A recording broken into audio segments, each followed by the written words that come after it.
never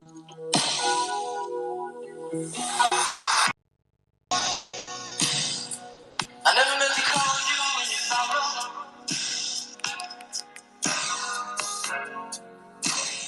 I never meant to call you when you pain.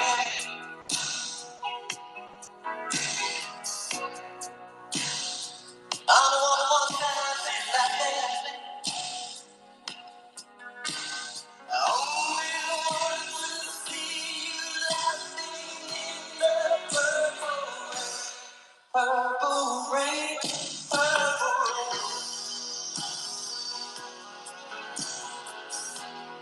purple rain, purple rain,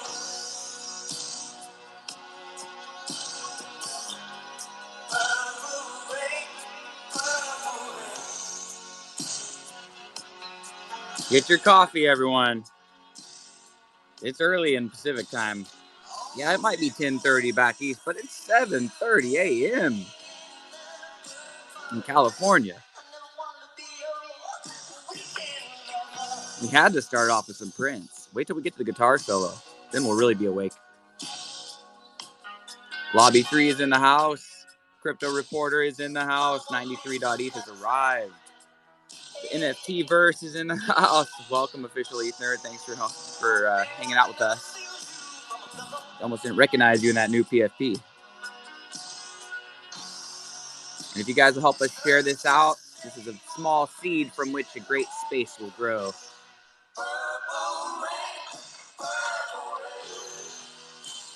You just need to let the purple rain fall for a minute.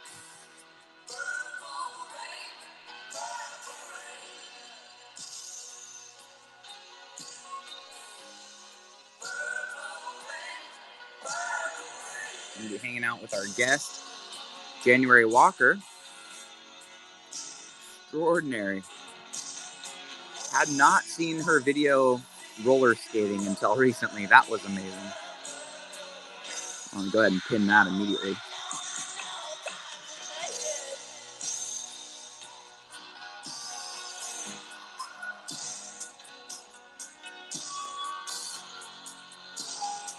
It's time we all reach out for something new.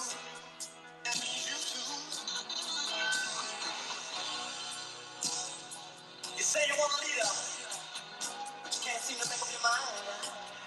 Just maybe that close. And let me guide you to the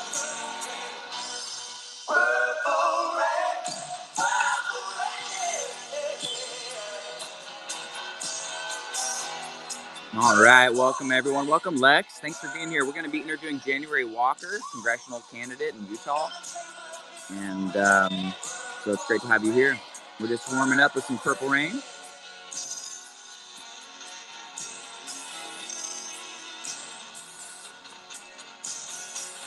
January has arrived. January's in the house.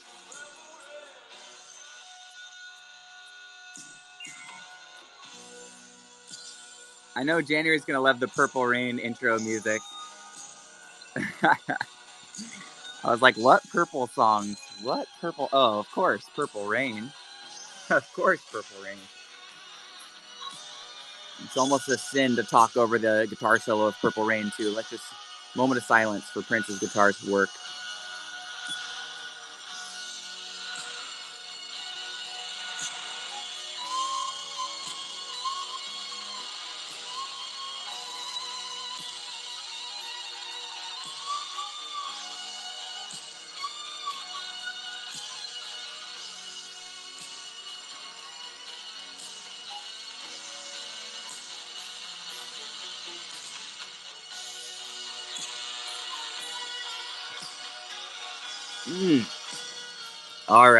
All right.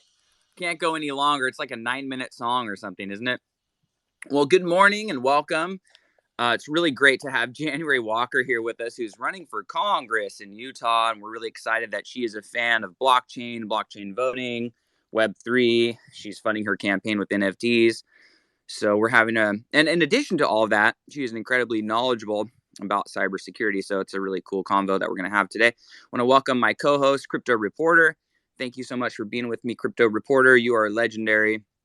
reporter of the crypto space. And so having you here to co-host with me is really special and an honor, and I appreciate you.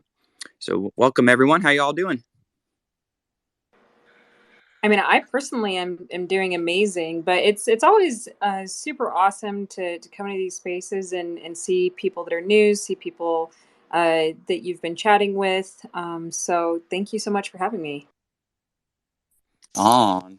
Yeah, so why don't you say hello to Crypto Reporter? How you doing this morning? Hey everybody. Good morning. Thank you, January, for attending.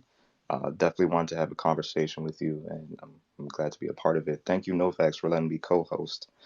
And real quick, guys, it's I know it's early morning, especially 7:30 in the morning, early, you know, but please, if you can, just feel free to retweet out the space. I feel like it's very important to have these particular conversations. So. But once again, thank you for having me. Right on, right on. Yeah, please do retweet this space out, everyone. Thank you. And also, Gary Palmer just joined up the speaker panel here. Miss Pack just jumped in the room. Lobby 3 is in the house. So it's really an exciting kind of convo. We're setting up the stage here for a convo with January about what is going to define Web3 for us, and for me, like with digital identity, cybersecurity expert running for Congress in the title of the space, we have questions, right? When we want to get to kind of like a nice conversation with everyone too. So we're going to start with some kind of, 3 questions each from Crypto Reporter, questions from Crypto Reporter, 3 questions from me, and then we'll just kind of open up to the crowd and have a hard stop right at 8:30 a.m. If that sounds good to you, January, and everyone else, if that's agreeable. Yeah, that definitely works for me. Thank you. Awesome. Cool. All right. Well, before we get into question number 1, I just wanted to first welcome Gary and Lobby 3 and Lex and everyone to kind of say hello and good morning. Gary, it's so cool to have you up here. How you doing this morning, Gary? GM. Yeah, I'm really excited about hearing more from January. I do love your posts, and I do like how I do love how you're fighting for freedom and for accountability. I'm a little skeptical about politicians once they get into office, but I really appreciate, at least the interesting things they say to get people think about how things are working now versus how it maybe is a better way. And I deeply appreciate and respect your voice. And I, you know, besides someone like Cynthia Lumens, I can't think of any politician or someone running for politics who's doing more than you right now. So thank you very much for all your good work in campaigning. Wow, I'm blown away to be compared to somebody that I think is clearly, in my opinion, a greater individual than I. But thank you. And Gary's really involved in the ENS community and entrepreneur and just a great guy. So I'm sure he'll have some great questions for you too. Lobby 3, who is that over there? Is that Clina or who's hanging out behind Lobby 3? Yeah, this is Clement. I'm enjoying my cup of Scottish breakfast tea right now. Ooh, 7:30 in the morning here. outstanding. Well, we oftentimes hang out and we have our state craft on tap, in which the whole crew is reading the Federalist Papers and enjoying nice craft beverages. So it's nice to have a breakfast drink together. I've got my coffee going here. And Lex is with us. Lex is an incredible developer, web dev, enthusiast for AR, VR, and an adopter of novel and new technology. So welcome, Lex. Thank you for being here as well. Absolutely. I always try to invest time in what I can witness as a butterfly effect, and depending on where you are in society and where you're driving to, we're always making that effect. And I feel if I always think about voting, how we vote in this country, and to think that yes, our founding fathers in 1776, and a lot of things have happened in history to give people the rights of voting, and to think that with all the technology we have, we literally have put a computer on Mars, but we're still, voting like it's 1776. at least in this country. And maybe somebody who's running for office at any capacity, bringing that type of knowledge, whether it's ENS or Web3 or anything, can probably send information up up the aisle on new technologies and blockchain. So yeah, thank you for having me today. Absolutely. And yeah, I'm really excited for your involvement in the convo. When we go to the question time, it'd be great to have some questions from you as well, Lex. And so, yeah, I guess it's great to have you here, Mamas, and 12012. I don't want to belabor the intros any longer. I want to kind of get right in here since we have limited time. But I'm excited for the Q&A period, and let's get going. Let's get it cracking. So the first question, I think we could kind of start with you, Crypto Reporter. Maybe we can go some of the questions that you had sent over to me are nice and kind of introductory and kind of help set the stage well for January to give everyone a sense of who she is and where she's coming from. Do you want to start with a question from your end? Yeah, sure. Let's do it. Okay. So I guess the first question is very basic, but for the people who may not know who you are, we wanted to try to figure out who is January Walker, and pretty much your journey so far in Web3. That is, I guess the question of the day, isn't it? With everything that we're doing. So my journey into Web3 is kind of been interesting. I would say that it started back in, well, first of all, I was first introduced to Bitcoin by my friend when it was 1 penny, then 3 pennies, then again at $10. And of course, you can imagine that I clearly didn't lean in like I perhaps should have. But I would say that it truly started back in 2014, working in the identity space and bringing new solutions to processes that essentially took 9 months to prove your identity. And we got that process down to about 5 minutes. But over the last couple of years, I've been working within document verification, KYC, that type of thing, and looking at ways to innovate and disrupt my own work and the products that I had created.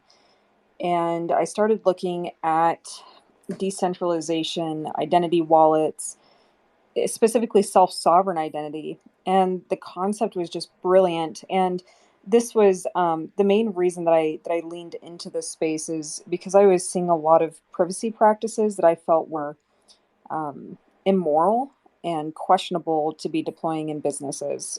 For example, behavioral biometrics.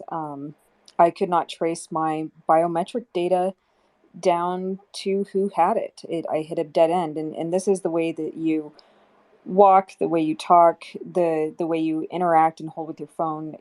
Your device gives you a complete digital persona that you take with you. And there were people buying and trading this, and that wasn't something that I really agreed to. So I started leaning more into Web3 and decentralization, and recognizing the use cases, I think has been extraordinary. Right on, January. Thank you for that answer. I'm going to jump in with the question now. I think I'm curious to know about your entrepreneurial background. And so I see that you've had some success. Now apparently you weren't buying, hundreds of Bitcoin for a penny, but I'm curious where your entrepreneurial, vision began and where your first entrepreneurship success was. Ooh, first entrepreneurship success. I mean, I think my first successful entrepreneurship endeavors was when I was like 10, 11, something like that. And had a gig working around the neighborhood, picking up their leaves and mowing their lawns, and just to fund my childhood interests. But as an adult, I had a marketing company, and this was something that I grew from the ground up and made a ton of videos for a lot of big companies. I mean, it was successful enough for me to buy a home at the age of 24, 25. So, hard work and perseverance do pay off, but it's not easy. It's definitely not easy. Wow, that's cool. I've done a lot of video editing, so I'd love to chat with you some other time about video editing and everything. Crypto Reporter, why don't you jump in and throw your second question in? Yeah. So here, let me just take a look here. I'm trying to narrow it down to the ones that I really, really want to be able to ask you. So yeah, we'll start with this one. So how do you feel blockchain could really help society and the government? So, I mean, we know how you got in, but what really made you tilt toward, okay, that this could actually be a benefit to society and government? And then also a little add-on question, what inspires you to run for Congress now? Why now? Yeah, I think when it comes to blockchain, decentralized ledger, this technology has so many applications, but some of the biggest ones I think that are most crucial for us to address is one, the national debt.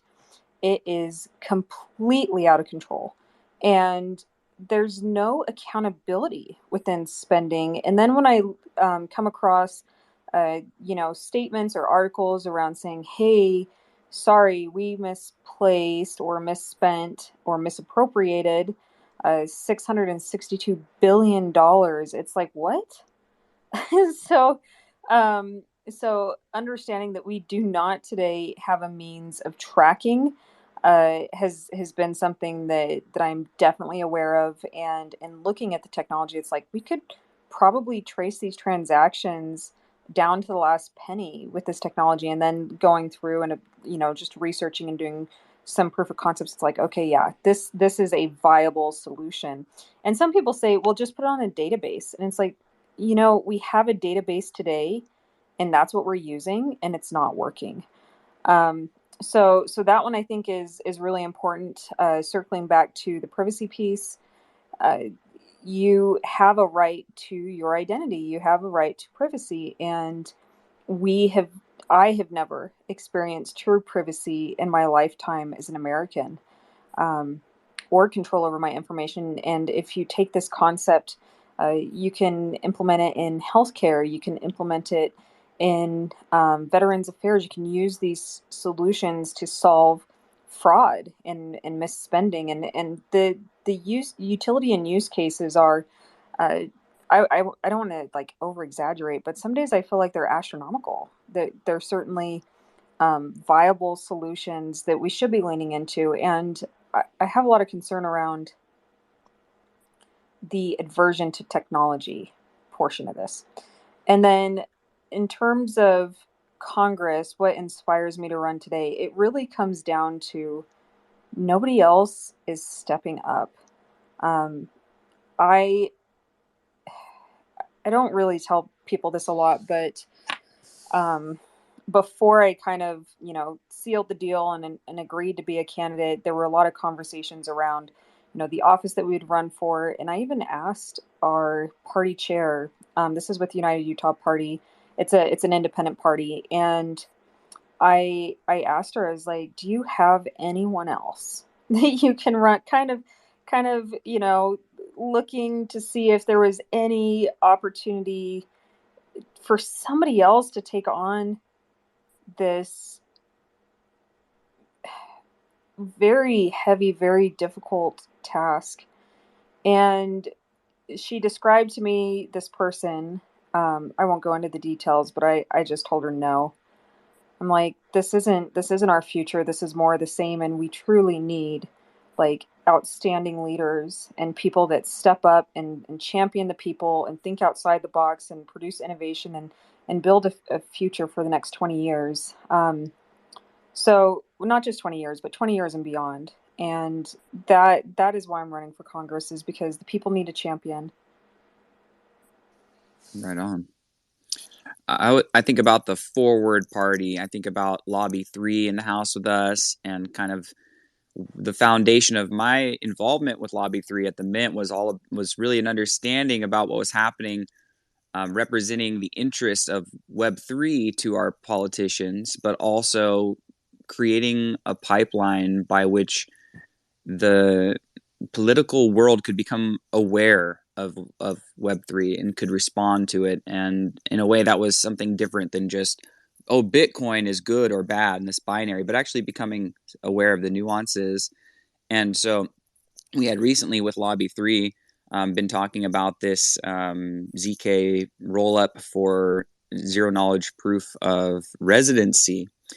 And just in the conversation yesterday with Treat DAO, with Miss Pakistan, who's in the house with us, she can't join us to chat at the moment. I believe she's working.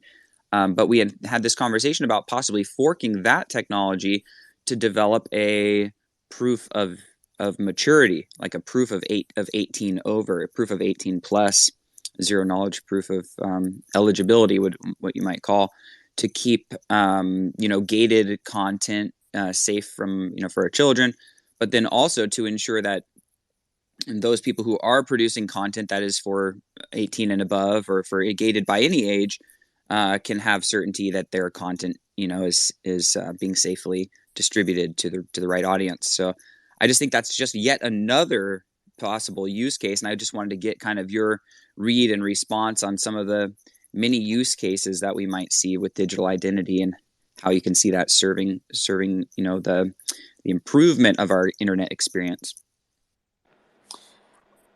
This use case is very real world.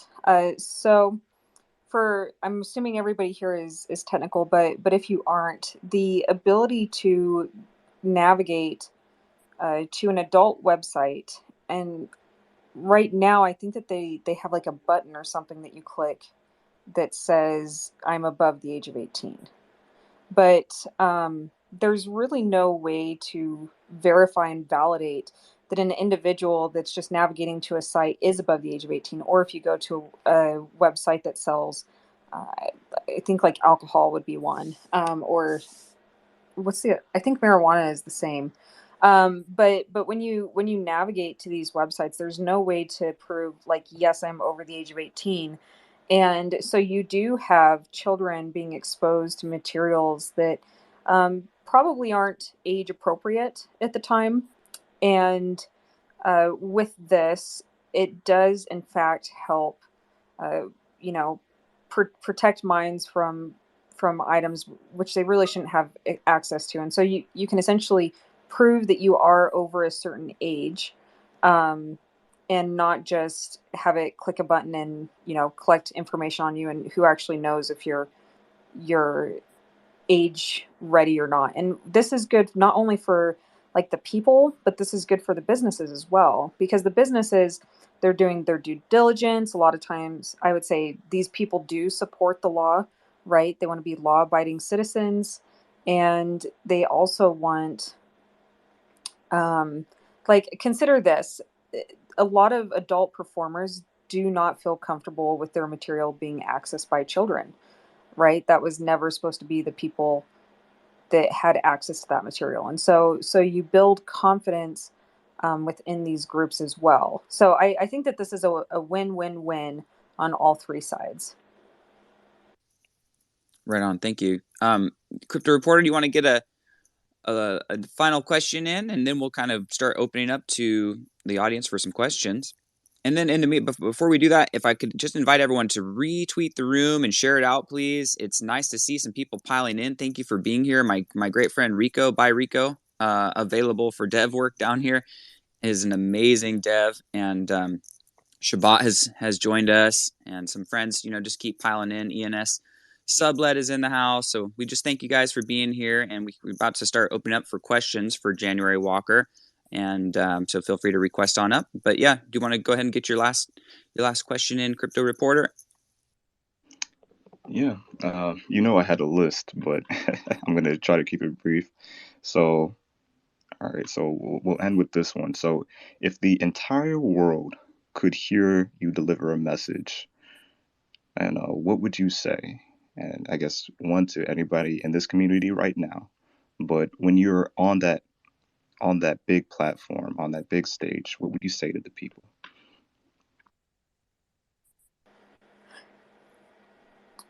Is there a specific theme to this, or can it be anything?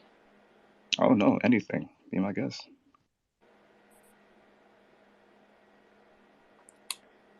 There are two immediate messages that are coming to mind.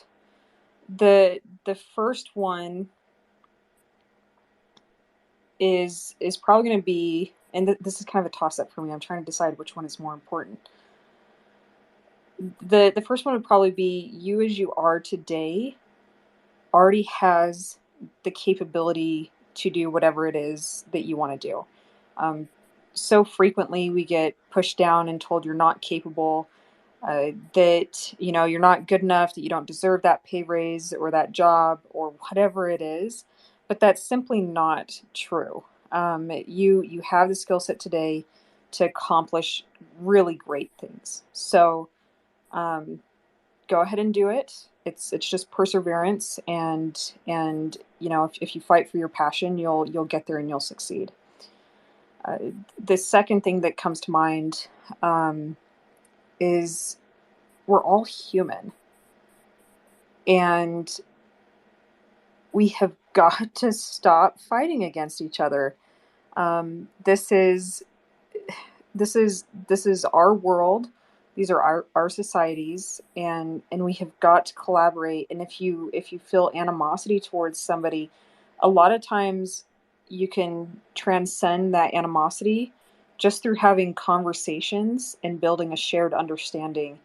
And if we built more shared understandings, we would not have the conflicts and problems that we are today. Wow, thank you for that. I appreciate you being here, January. Really do. Thank you. Yeah, thank you. Great questions. Hey, 93, I see you had your hand up. So before we go to questions with the audience, I just want to thank you, January, for being here. I want to kind of take our conversations with the community here into more depth in the direction of identity and ENS. We're all really big ENS fans here. And so Ethereum name service to us is kind of like the tool for digital identity. It's the way by which, all these ideas about self-sovereign identity will be implemented. And so, I just want to kind of set the tone with that reminder that that's the focus of a lot of us here. And our hope is to kind of see ENS adopted, not just as, a name, right, but as so much more than that, and using all the records and all of the full Swiss Army knife functionalities that ENS provides. So we want to kind of make sure to heavily lean in that direction for the shaping and steering the convo, and to try and apply some of your specialized knowledge in identity, and hear your thoughts there. So anyway, go ahead, 93, with your question. Would love to hear from you.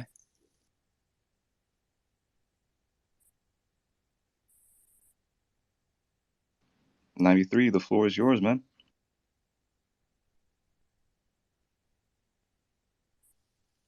All right. Well, maybe you're having a headset issue or something. Lex, do you want to jump in? Can you hear me? Am I coming through? Yeah, there you are. Sorry, Yeah, you're good.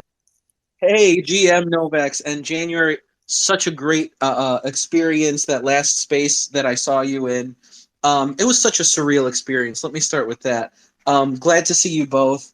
Gary, all the other recognizable names. In the last space, January had somebody live donate to her campaign fund in Ethereum to her .eth name, right? Surreal.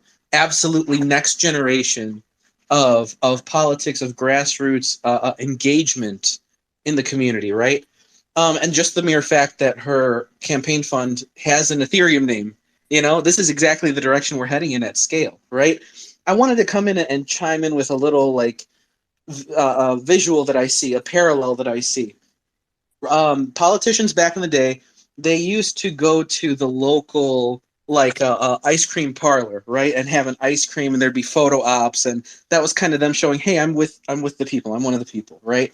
And then they would do things like they go to the local power plant, and there's handshaking, or coal mine, right? Handshaking and photos, and hey, look, I'm boots on the ground here, showing that I care about the things that are relevant to this voting base, right?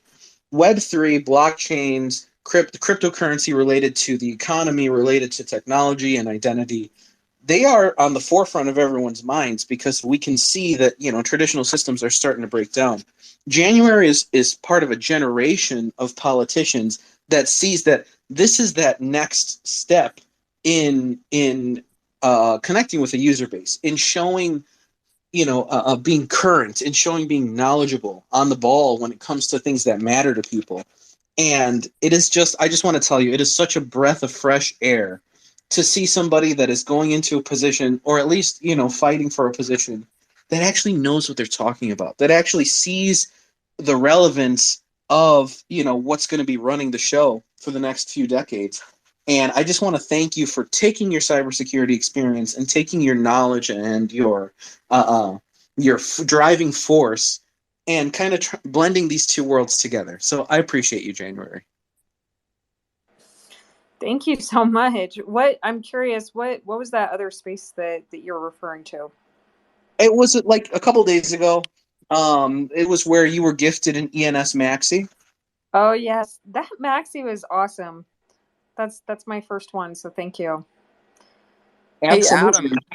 Welcome Adam McBride to the room as well. I just want to invite you up, Adam, and let you know that we're here talking with January Walker, who is a congressional candidate in Utah, who's running on a platform of adoption of Web3 and blockchain technology. So you may have some questions for her. It'd be awesome to hear your thoughts. Crypto Reporter got the hand up.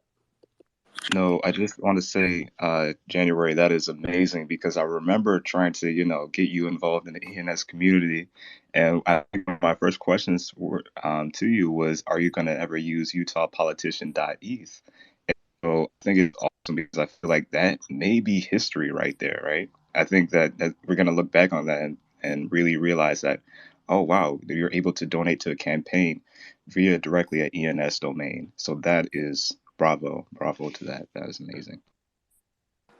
Yeah, I mean, I think it's more of, and we've briefly discussed this before, but I do have some trepidation around being too futuristic, and doing too much change for people, so that I keep in mind I'm already taking the ground that they've been standing on and just shaking that like crazy, causing little mini quakes, making people uncomfortable, trying to push them aggressively into a future that I think we all need right now, and that is a lot of change. But I'm worried that tipping, like if I take it a little too far, that it just tips everything and it's not going to be in balance.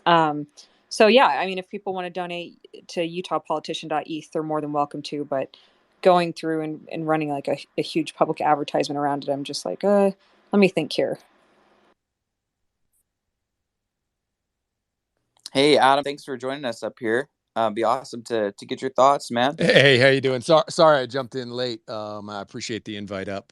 I guess my question, and this would be kind of any politician who's running. I'm sorry, I just joined the space, so I haven't had. If you've already covered this, please feel free to just shut it down. But what's your kind of overall view on just allowing the NFT and crypto market to develop with kind of a light hand from government, realizing that if you look back at the Web2 space, that was kind of the strength of the US, was its ability to kind of take a hands-off approach and let it develop over time rather than trying to jump in too early and regulate. I just love your thoughts on that. Great question. So my personal preference is to do light-handed regulation. And really my goal here, and sometimes people may have heard this already, but it's really to put a framework of trust in place. I would like to see the space grow. I would like to have the utility of the space be implemented within government.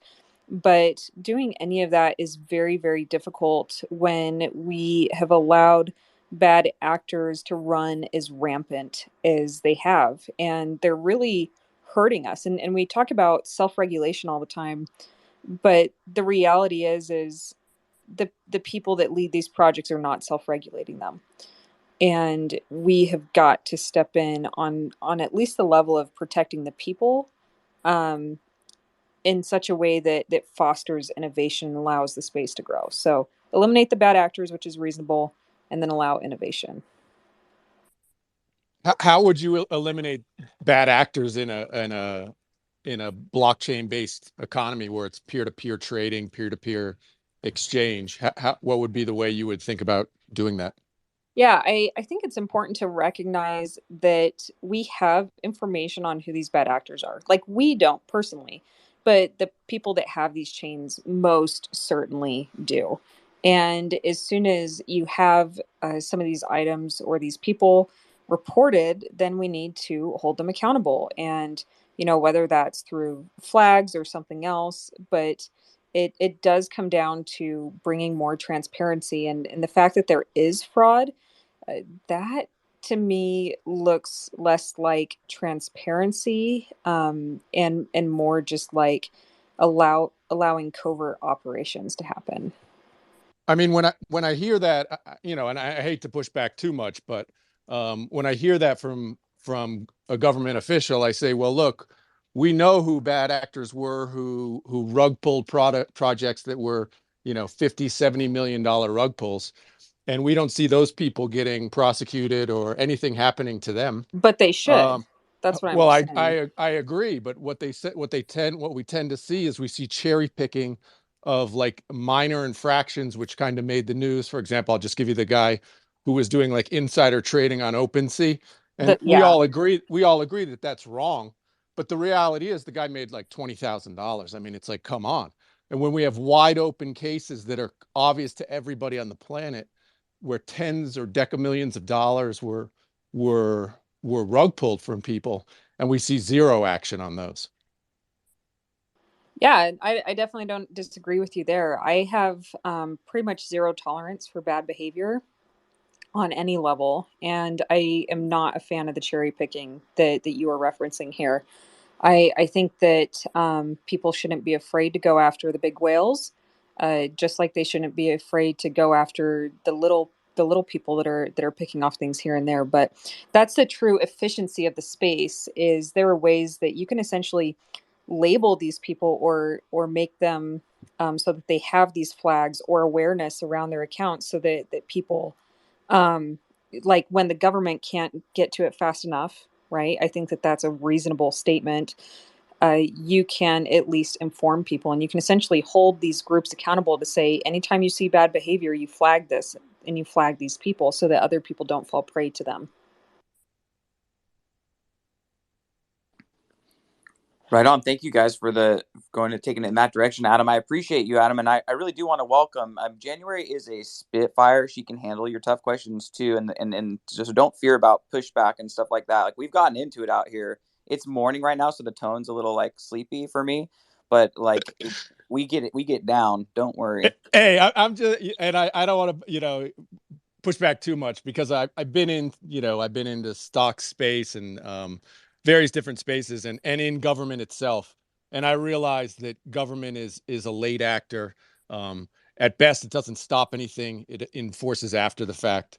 So I'm very, I'm very like, I don't really feel government can do much other than create some basic framework and punish bad actors much after the fact. And so, yeah, I like to just kind of bring that up and frame it as like, there's really not much they can do, other than maybe create a basic framework and punish bad actors.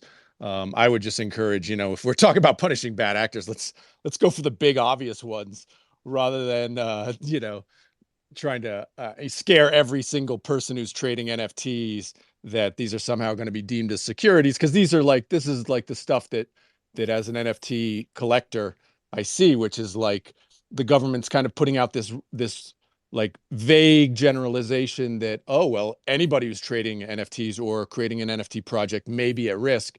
And I think that's the wrong message. I think the message should be for clearly bad actors to be come down on those, but not punish an entire space, because the government can't control everything. Just my views. Yeah, man, agreed. And also, totally, before we go to Gary, also, this goes both ways too. It's a great thing to see that hopefully there'll be some accountability and transparency. So these obvious abuses with politicians, taking money from, just, we all are aware that the corporate, incentives are breaking our politics. So generally speaking, blockchain has a potential to at least take money that's off ramped and ensure that it goes through a certain channel. I don't think it would totally, nullify the potential for politicians to just receive funds on another wallet or whatever. But I guess to some extent, for them to use those funds through their, through KYC means, through their own identity, at least it'd be a little harder for them to do that. Gary, you've had your hand up for so long. I'm sorry about that. What's up? No, not just wasn't up too long. Yeah, I mean, to add on, I wouldn't underestimate government's ability to make something worse, especially in the late stage capitalism, that we're in right now, right? It's 1,000 times or infinite times easier for the government to tear down a road or tear down a building than it is for the government to build a road or to build a building.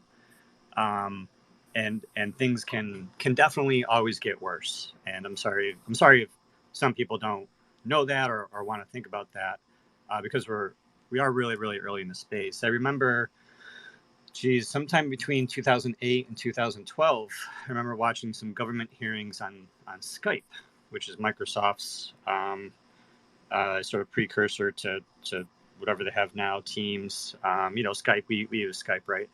And I remember they were talking about packets of communications, packets of data that were going from one computer to another computer. And they were having these hearings because there were a lot of concerns that those packets of communications weren't, able to be intercepted. And through those hearings, there were updates that made it so whenever you send digital communications, those packets get broken up and then re-added. But all those packets are now inceptible. They're able to be intercepted. And yeah, so it's like really interesting right now when we're talking about ENS and identity, because identity is an extension of speech. Money is an extension of speech. Art, NFTs are an extension of speech. I hear about the bad actors in Web3 with millions of Ponzi's, millions or billions of dollars. And I think about all the Web2, banks and whatnot that sort of get ignored. And I'm concerned about what do they call it? The argument of the extremes or something to that effect. Terrorism, for example, that because some bad people and some terrorism, nobody deserves privacy, or that sort of line of thinking. And I guess to turn this into a question, January, do you believe that power corrupts, and do you believe that absolute power corrupts absolutely? And then if you do believe that, then how do we go from saying, hey, we should regulate people who are bad, and then knowing that's going to shift, and then eventually people that are good are going to be deemed bad, and then they're going to have the hammer struck down on them, when the whole point of what we're trying to do is immutability, censorship, resistance. And even if that means that some bad things happen, then it doesn't throw the baby out with the bathwater. The baby being the rest of our freedoms and rights, which are slowly being seemingly eroded away. Interesting question. Does power corrupt, and does power corrupt absolutely? Yeah, does absolute power corrupt absolutely? Yep.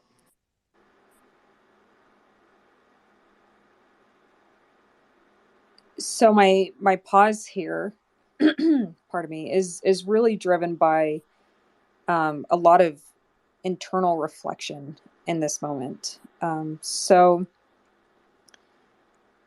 like I look at it and people are like, oh, if you get into political office, like you'll just turn out to be like everybody else, right? And I think that was a reasonable concern. And I did a lot of self-reflection around this to say, can I resist corruption? But there's also... I'm sorry. I'm sorry. I just have to interject. My statement isn't directed at you. It's just directed, in general. It's directed at the system, directly at the system. And yeah, you're going to be a piece of that machine, and you might see bad things that you don't like to happen. But if like you were saying before, that we should have some laws to protect people, which is a reasonable statement. And if we create some laws to protect people and you're doing good, then how do you prevent a larger, not you, I'm not saying you, but how do you prevent a larger system from using, that and then turning that around against, other people later? Yeah. So I guess where I'm leading this to is no, I don't think power always corrupts. I think that we have many examples of that throughout history. I mean, at the end of the day, people are people. But I think what's driving that intent is very crucial to whether or not power is wielded for good or bad. So no, I wouldn't say that. And I also am a glass half full person where I think if somebody does perform corrupt behaviors, that they can be walked back from that edge and into a space of ethical behaviors again.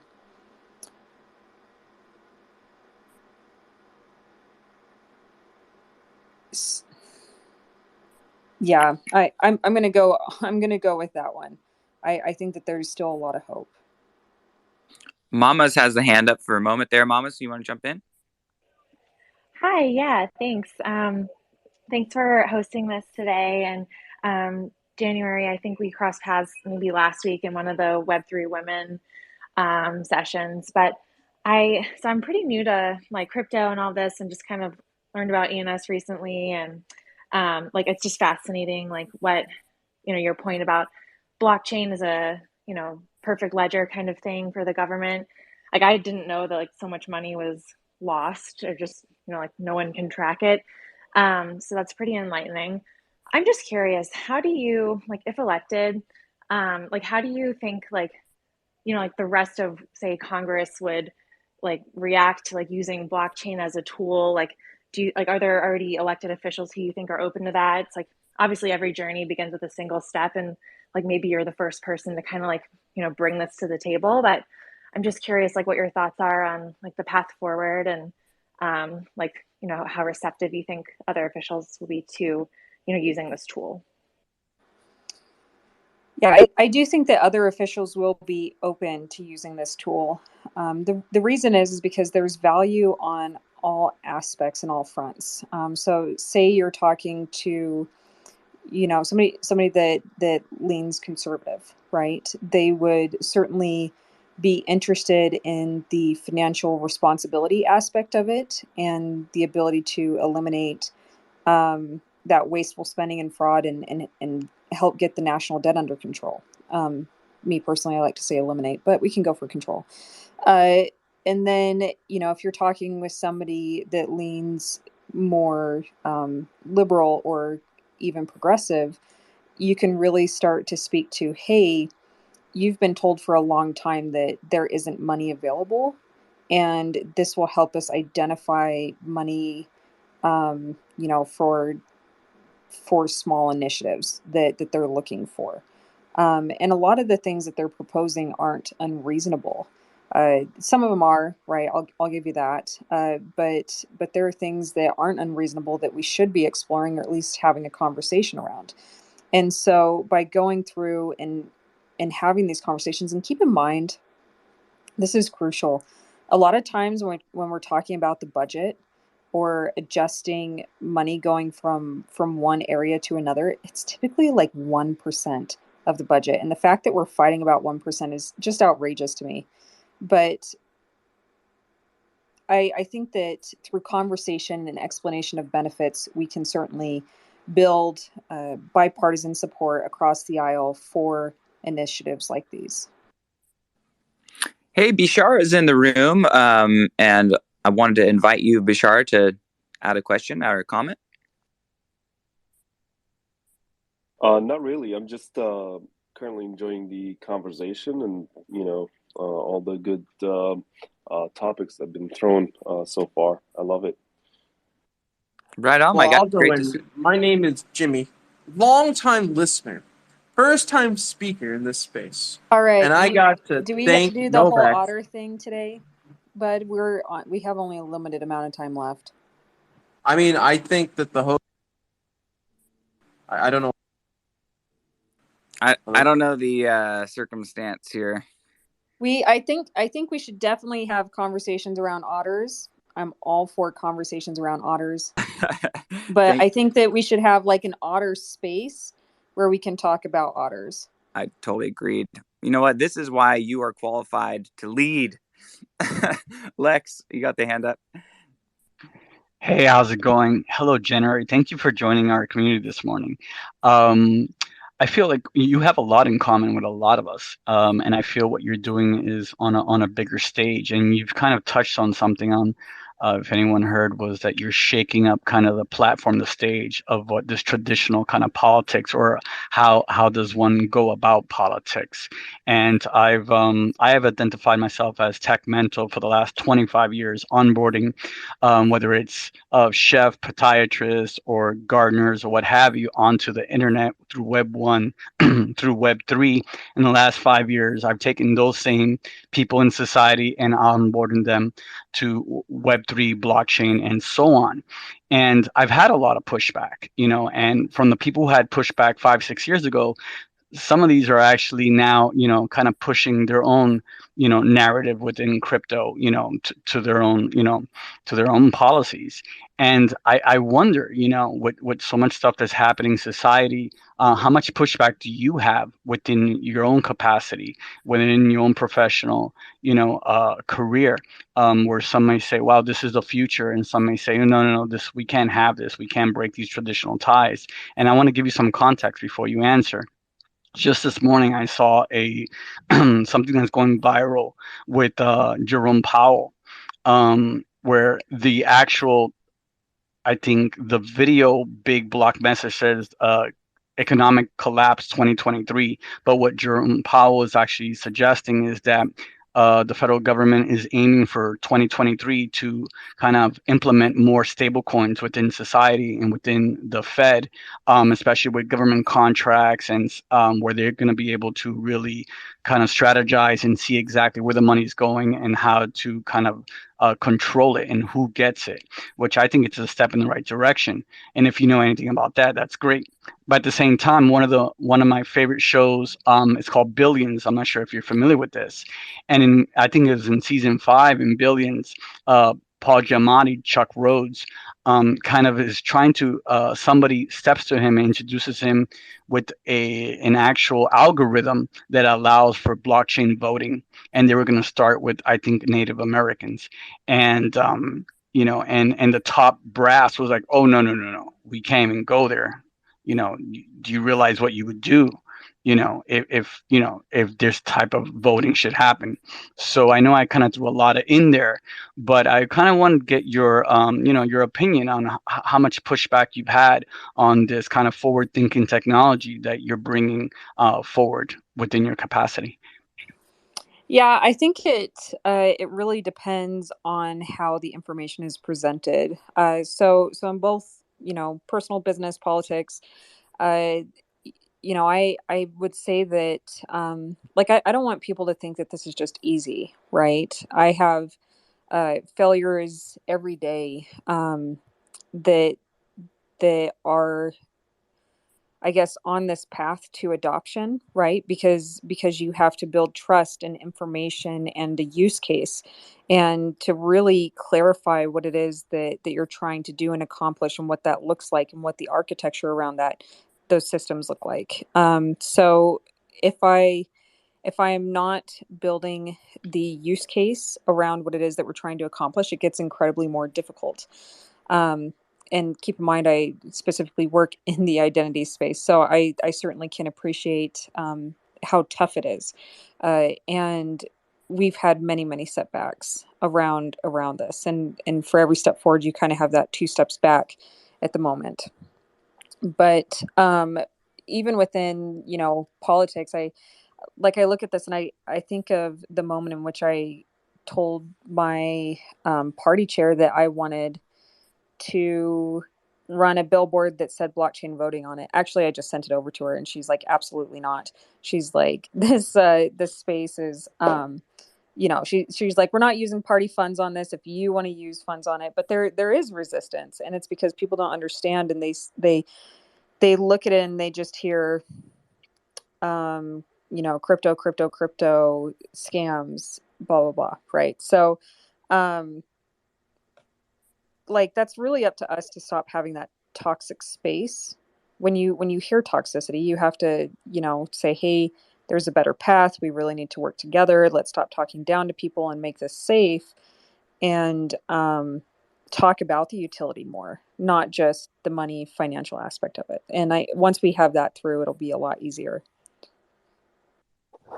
Yeah, just in the brief couple of days that I've been watching January respond to just the general public, including our crypto space and also some of her constituents and just the general audience there, there's been a number of people who have kind of expressed this kind of general sentiment about NFTs being a scam and that kind of a thing, right? And so I think that is, yeah, I'm observing that from our vantage point, from our kind of myopic perspective here in Web3, it sounds like such a great thing and such an important thing. And why aren't more politicians doing this? But if you watch kind of January work, you realize that she's actually towing a big line. She's standing on the front of something and she's representing something that's actually really important in terms of communicating that NFTs and that this technology of non-fungible tokenization doesn't just apply to expensive, pictures of generative art collections. It can apply to so much more. So I think when she says focus on the utility aspects, that is a really core component of this, and it can't be overstated. There's a few other people here. We're on the hour in 3 minutes, so I just wanted to make sure if there's any last sentiments that need to be expressed here. Anybody who has last remarks, please go ahead. Yeah, 12012. What's up, my guy? Hey, n0vax, how's it going? Hey, everyone. Thanks for having me up. Hi, January. Thanks for taking some time out of your day and speaking to us. Everything you've said so far has been valuable to, a certain amount that can't be compared to anything. So you've done a lot of work for us, a lot of speaking for us, and I'd like to thank you. And your efforts are being noticed by me, at least, and I'm sure everyone in here can agree with that. And I'm looking forward to supporting you in everything you decide to do coming forward. Thank you. I definitely appreciate that. Thank you. Thank you. Cool. You ready to wrap? Yeah, I kind of just wanted to speak a little bit to identity and the potential of this space, if that's okay for just a moment. Yes, please. So earlier in the conversation, we touched on personal privacy, how our information was being used and utilized and sold, and exactly what kind of information was being collected. Essentially, the way that you walk, the way that you talk, you have an entire digital persona. And this information is being collected and sold. And, people are doing this under the name of, well, you agree to our terms and conditions. So you have no protection. And I think that is flawed reasoning. A lot of times people don't even fathom that the way that they hold their phone or the way that they type has a digital footprint of information that would be tracked and used. Or like there's a company, very, very, very large company. I can almost guarantee that you have their devices, but they have information not only on you, but customers that they don't currently have. And they build these data conglomerates of information that surround you. And they know more about their customers and their non-customers than even their non-customers know about them. And to me, and when I say this, what I'm really talking about is who you are, how many people are in your house, what kinds of devices that you have, what your preferences are, what's the best way to market and add to you. And, do you have kids? How many kids? What age groups? And when we start to look at this biometric data that gets collected, and this is a reality, right? I'm not trying to be fearful or fear mongering or anything like that. All of this information that's being collected, it's being sold to big companies like MasterCard. But what happens when this information, this data starts to get into the wrong hands, or there's a data breach, and you have, say, a device that you walk up to your doorbell or your door, and the door just automatically unlocks because it recognizes you as a person or an individual, or an individual that has access to that destination, right? And what you'll have is, and we're seeing this with deep fake technology. So deep fake is where people essentially spoof their image to look like somebody else's image. We see this a lot with Biden and Trump and Putin. Um, but what happens when they take it beyond a digital image and they actually take it to your identity? And how does that look? What does that work like? Well, you have a burglar that just says, oh, I have this person's information. I'm going to walk up to the door and allow myself access to their residence. I'm very concerned around some of these items. And when I look at what we need to be doing, not just from a personal standpoint, but a government standpoint, it is becoming really aggressive around our information, and to stop giving it away at the rates that we are, because there are potential uses beyond anything that we're currently imagining right now of our information. And from a government standpoint, I'm very concerned with having the same people that created the legislation for Web 2 going and creating the legislation for Web3, because in my personal opinion, they messed up. They allowed, Facebook and Google and Amazon, Yahoo, take your pick, any of these conglomerates to have taken your data and take advantage of that and used it for their own benefit and not necessarily for the benefit of humanity. While I do think that they have great services, I think that there was a more ethical way to do this. And when it comes to identity and where we're at now, we really need to transcend this Web 2 space. So your identity in the future will look like, you'll have these identity wallets. And when I say the future, I'm talking like maybe year 2024. But you'll have these identity wallets powered through decentralization, most likely self-sovereign identity, where that means that you just control your identity and all of your information. And there will be, centralized places that issue you identity aspects. So take your driver's license, for example, voter registration. It will go through like your education credentials, or just your advancement credentials in terms of your employment, or whatever it is, right? There's so many things that build into your identity, and you'll take all this information and it'll be issued to you through a decentralized ID or a DID or a DID, depending on how you like to refer to it as. And these numbers will have layers of protection that protect your information, like your social security number or your birth certificate or your marriage license. You'll have this extra layer of protection. And then when you need to proof your identity, and this could apply to a passport as well, but when you need to proof your identity or you go someplace, you can completely control the information that comes in and out of these arenas. And what I love about this is you have the ability to revoke it. You can trace it and see where this information is going. And this allows you to say, yes, you can have my information. No, you can't. You can't sell it, or to opt into truly like where your identity is as a whole, and to prevent fraud and hacking in the future. So you would be able to use this identity wallet to link into your crypto wallet, right? And with that could mitigate seed phrases and whatnot. So those phrases that you have to remember to access some of these wallets and money to make it truly decentralized. But that is our future, and especially when we look at items like the metaverse, where your entire essence will be put into these spheres. It's really crucial that we get legislation ahead of everything. I know people are so focused on crypto, but for me, there's some slightly bigger fish that need to be addressed, and I just don't trust that our current leaders really know or understand these concepts. And I think that that's okay, right? It's still a new and emerging space, but in the next 2 years, what is going to happen here? And are we being as aggressive as we need to be to get the protections in place for the future?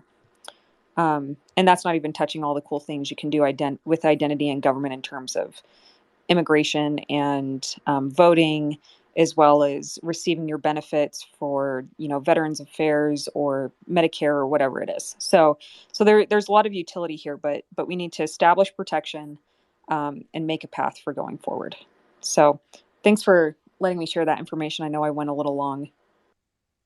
Well, we appreciate everywhere you go. You're always willing to go the extra mile. And I was one of the things I was saying about you that I really respect, that when somebody comes with, criticism or some even a confrontational kind of a tone or whatever, you're willing to go the distance. And I think that speaks a lot to your authenticity. I think that's a really good way to conduct yourself out here on the spaces. And so, yeah, just my respect to you for all that you're doing and the way that you're going to be hearing it from both sides, the good and the bad. And that's just what comes with the territory. But I just think that you're doing a really fine job representing yourself, representing your district. And just the last thing I want to say is about Forward Party, and the idea here with the polarization in our nation has been so awful, and worldwide it's been so terrible. And there has to be a way forward. And the idea with Forward Party is to have the candidates not answerable to a platform, to a policy, to a party platform, but rather to their constituents and to their people, locally, to get back to the business of representation and representative government. And I think that that's a fantastic, movement that everyone can agree with, and most people really could probably get behind at this moment in time. And so I also want to appreciate you for purposing to be a voice of healing and of representative government, because I think that that's really important. Yeah, thank you. I certainly appreciate that, and I hope that people know that right now we're kind of going through a dark age in government where there's a lot of animosity and hate towards each other, and it splits apart friends and families and neighbors. But this isn't our future. Um, we have so much that we're going to do and accomplish, and at the end of this, it is going to be okay. Um, we're seeing kind of the end of, how do I put this?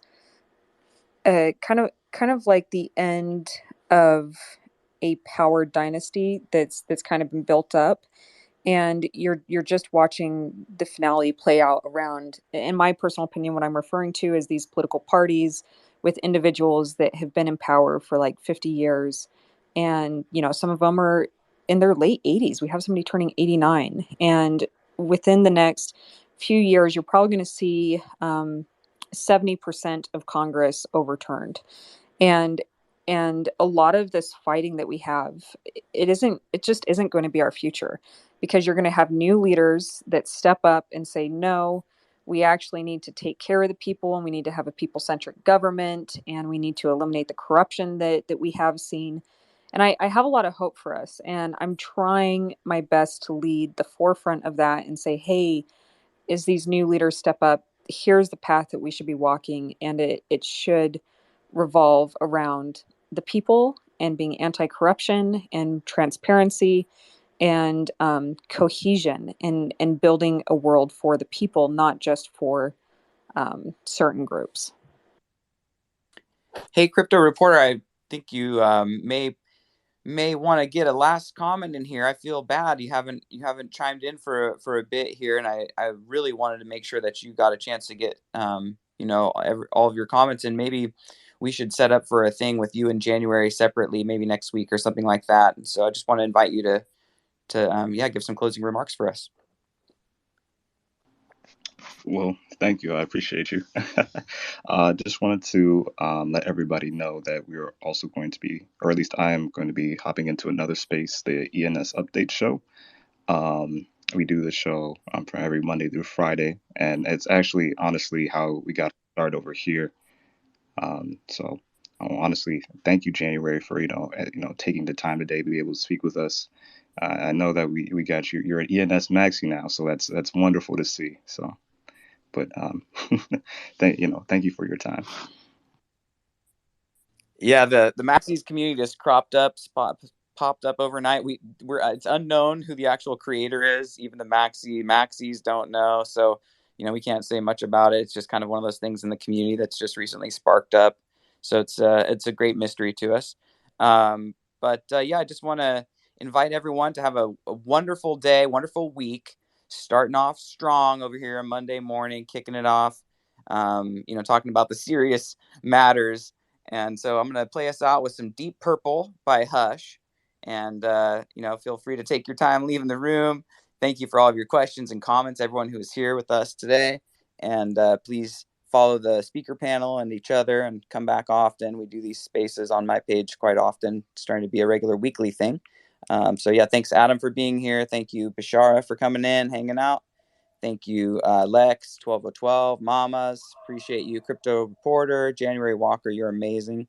Hey, Zodicus is in the house. And guess who else rolled in? ENS Vision.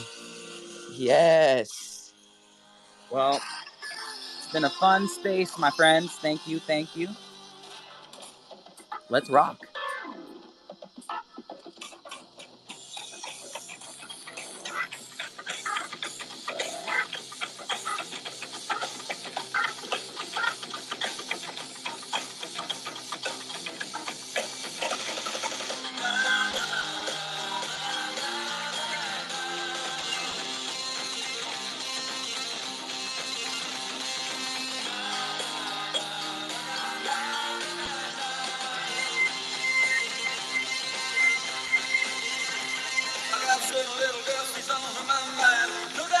She looks so fine. She's the best girl that I ever had. Sometimes she's gonna make me feel so bad.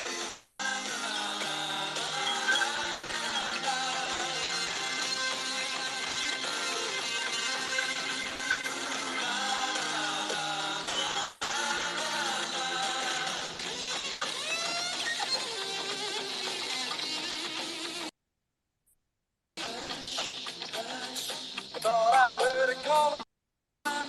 Hush, hush. You put my heart out of love. Thought I heard it call.